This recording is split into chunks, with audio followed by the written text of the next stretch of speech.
All right. So here's what it is. I'm out here in beautiful Nova Scotia. I spent 6 months in London, in Camden, learned about the grime scene, started a business. Before that, I was in Seattle for a year in the Central District. Great district.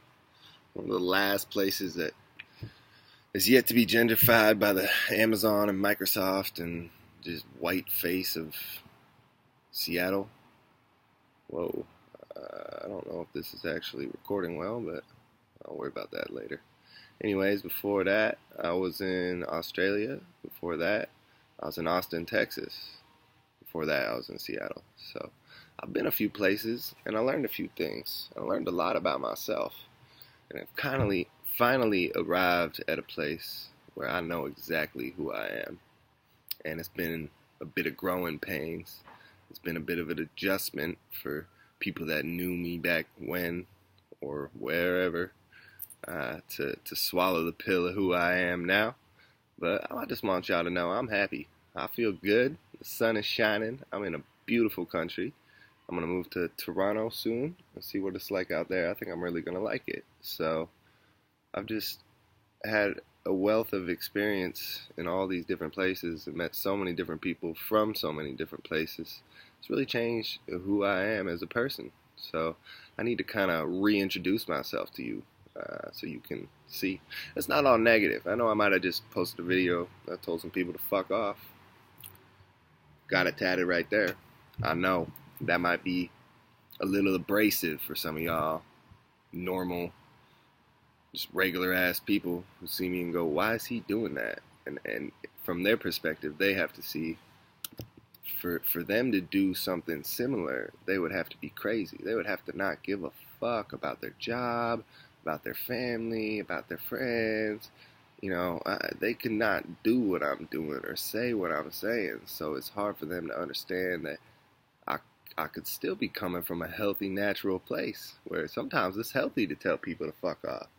Sometimes when you get to the end of your patience, that's the only thing that's left. And so many people are too reserved to do that. So they look at me and go, man, this motherfucker must have lost his mind.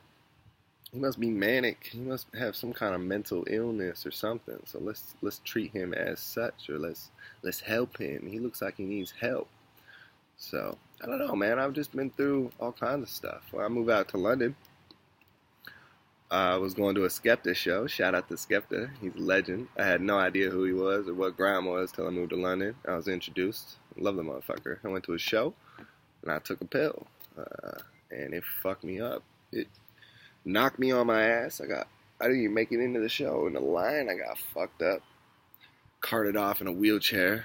And it took me like 6 weeks to balance the chemicals in my brain and remember who the fuck I was. It was a harrowing, dark experience where I experienced a terrible depression. And that's made me kind of open my eyes to what people who struggle with depression and anxiety actually go through. Because I'm from a family of kind of hard motherfuckers, basically, and savages that say, your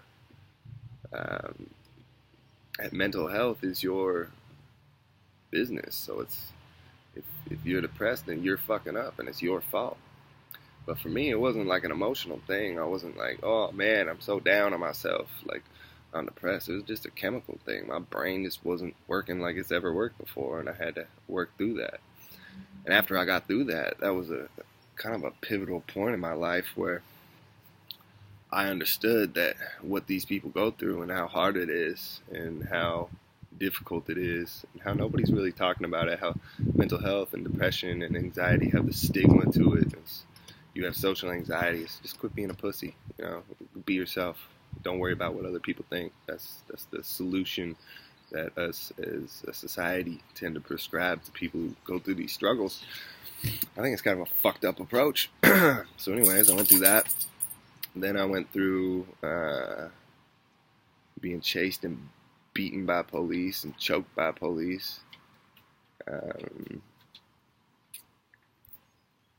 I've gone through a bit of a rebirth, so to speak, and a lot of my old friends not understanding that, and a lot of hate that's come my way. I've lost a lot of friends, people who I thought were my family, who were down to ride forever for me, They just turned their back on me. I ended up homeless. That was an experience in itself.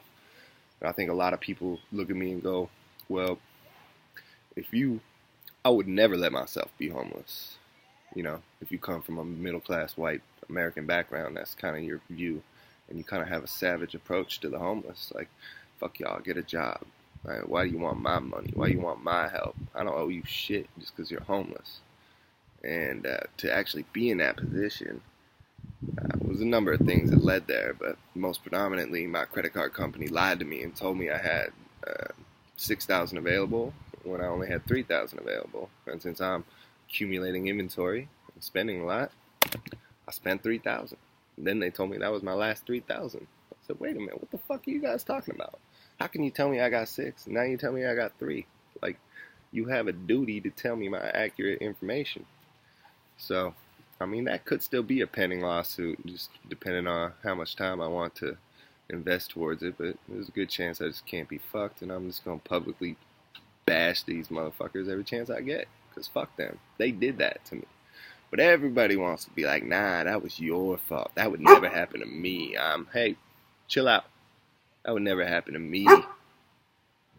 Fritz, knock it off. Hey, Fritz.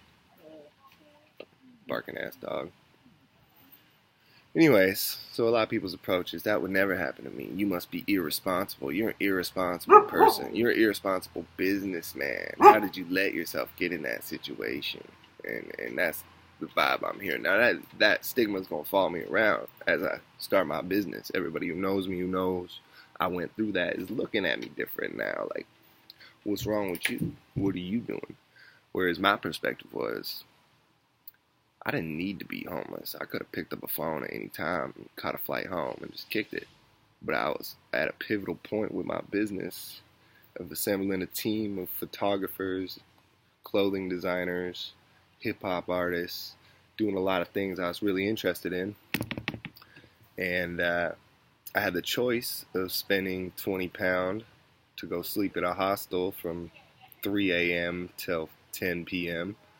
and waking up and getting after it again, or I could just stay up all night, meet some people, do some things, network a bit, and sleep during the day.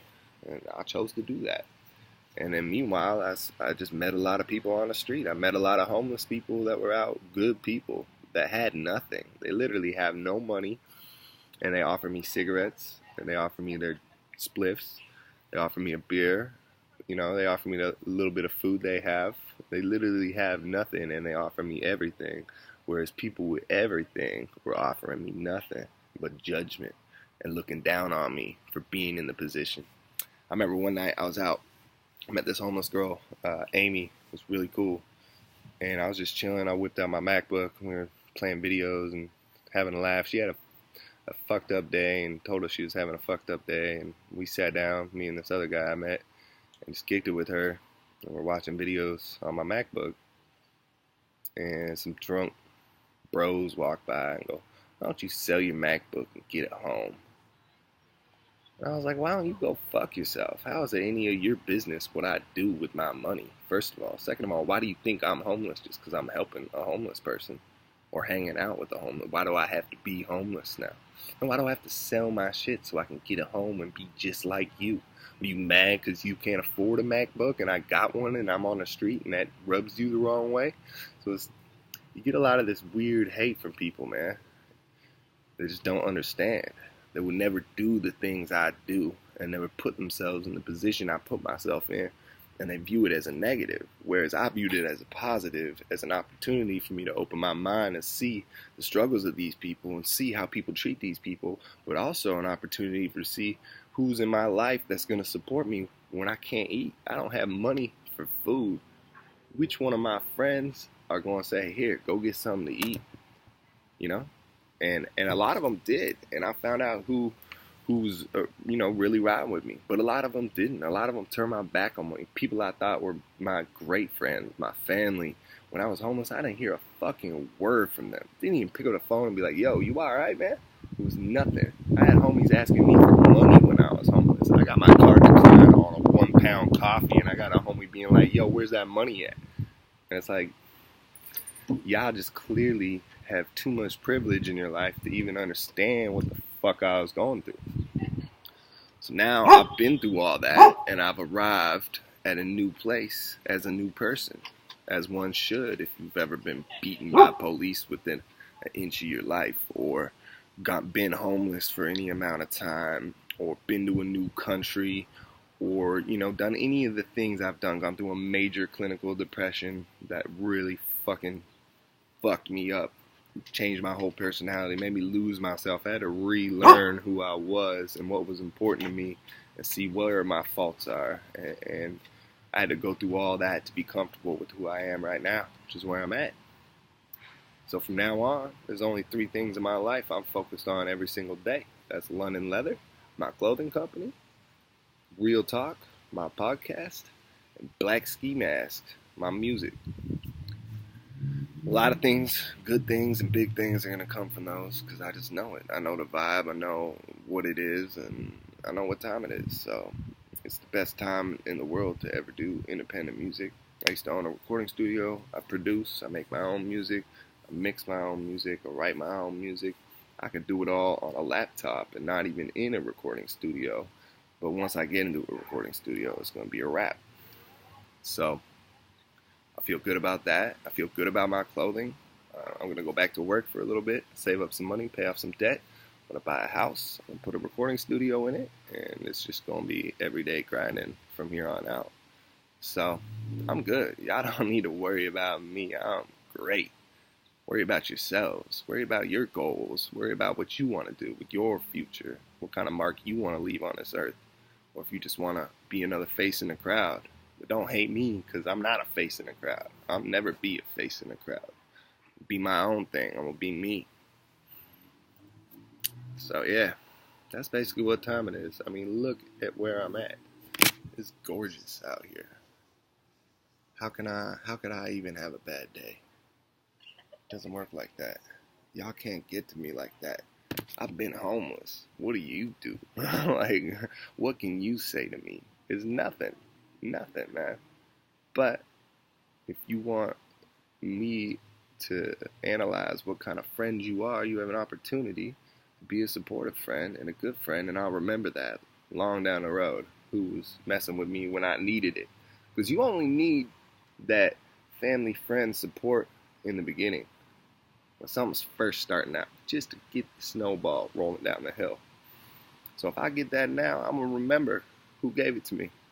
Because when that snowball is nice and big, and I'm doing big things, and some of my friends need to get on in some way, I got them.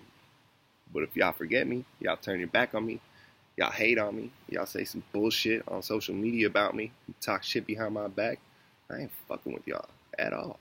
So right now is the turning point, the fork in the road, where every one of you get to decide what type of friend you're going to be to me. And down the road, when I'm at the fork of the road, where I'm trying to decide whether or not I should waste my time helping y'all or waste my time even hanging around y'all, I'll be able to see if you're a worthwhile human being. I mean, that's all there is to it. These extreme experiences I've gone through have allowed me to get to the bottom of who's really messing with me. So that's pretty much what it is, man. So I just woke up. I'm going to get some coffee, probably write some music, maybe go vintage shopping, explore this town a little bit. But I'm good. Don't get it twisted. I'm great. How you doing? Alright. One love. Wagwan.